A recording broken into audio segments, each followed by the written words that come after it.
15 நமக்கு எதிரடையாகவும் கட்டளைகளால் நமக்கு விரோதமாகவும் இருந்த கையெழுத்தை குலைத்து அதை நடுவிலராதபடிக்கு எடுத்து சிலுவையின் மேல் ஆணி அடித்து துரைத்தனங்களையும் அதிகாரங்களையும் உரிந்து கொண்டு வெளியரங்கமான கோலமாக்கி அவைகளின் மேல் சிலுவையிலே வெற்றி சிறந்தார்.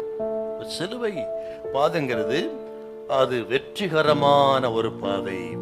சிலுவை பாதங்கிறது ஆக மரணத்தை ஜெயித்த பாதை, பாதாளத்தை ஜெயித்த பாதை, பிசாசை ஜெயித்த பாதை, உலக மாம்ச சகலவற்றை ஜெயித்த பாதை. சிலுவை பாதையினுடைய ஆரம்பம் நிந்தை, அவமானம், வெட்கமாகத்தான் இருக்கும்.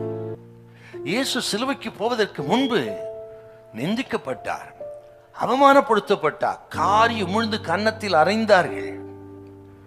ரா முழுவதும் சவுக்கன் அடித்து முதுகெல்லாம் படைச்சால் போல் ஆயிற்று. சிலுவையில் அறைந்தார்கள், சிலுவையிலும் தூஷித்தார்கள். நீ தேவனுக்கு மாடையானால் சிலுவையிலிருந்து இறங்கி வா.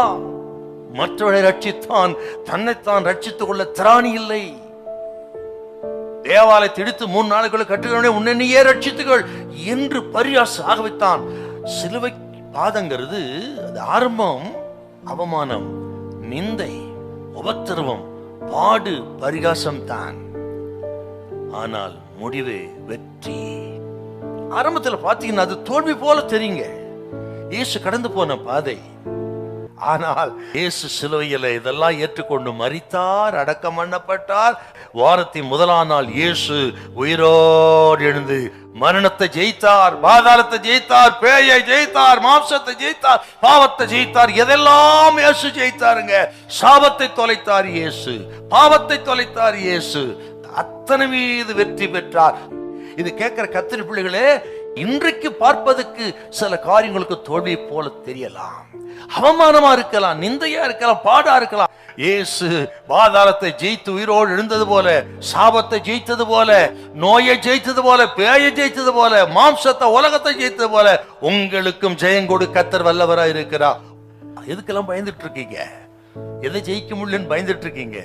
கர்த்தர் சொல்கிறார், சிலுவை மரணத்தின் மூலம் அதன் மீது உங்களுக்கு வெற்றியை தருவார். பயப்படாதிருங்க, ஆண்டவரை ஆசீர்வதிப்பார்.